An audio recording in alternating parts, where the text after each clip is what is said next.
My name is Tony Belluschi.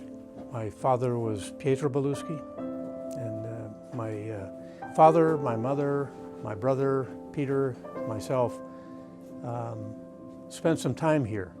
Some of my memories, and I don't have very many because I was 3 when we moved here, but I remember distinctly in the driveway right out there, which was the driveway coming in about where it is right today. I remember being held. Somebody was holding me in their arms, and I was 3 years old. And I remember looking at the construction while the workers were working on this. I remember that crystal clear. And there's some things you remember crystal clear from way, way early in your youth. And I remember picking cherries from the cherry trees all the way down the driveway. Now, a little bit about my father, because any other memories have vanished with time. My father was busy. The house needed a lot of work, and as he said in one of the articles, which I had forgotten, he said he didn't buy a house, he bought an orchard. He was, this is probably one of his busier times during his career, which by the way lasted 75, 80 years, 75. He was born in 1899 at the turn of the last century, or century before last.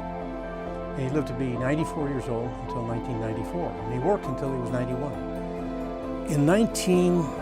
From 44 to 48, when we were here, some of the projects that he did, and I'm just going to tell you that I was thinking that he might have been more prolific when he went to MIT because he was involved in projects all over the world. But he was really more involved as a consultant. The ones that he really actually sat down and designed, where he was on the boards as an architect, was that whole stretch of 25 years that he was in Portland. So to me, that 25 years is the most important time during his career. And I've got to say that he was very prolific. He used to get up at 4 in the morning and go to work, and he wouldn't come home until 8 at night. We hardly saw him during those years from 1944 to 1948. We're not exactly sure when this original house was built. I've got different reports, either late 1800s or early 1900s. My father originally saw this property in the early 40s. In 1944, he started, I think the construction started on this house. Originally, the property was probably 6 acres. Now, I think this property right now is on about an acre, a little less than an acre. So he used wood throughout here. That you can see that if you look at the ceiling in the living room. He opened up the living room and dining room and the kitchen to be all one kind of L-shaped room. Before it had walls and doors and everything else. The fireplace was totally redone. It used to be smooth concrete. It was one pour.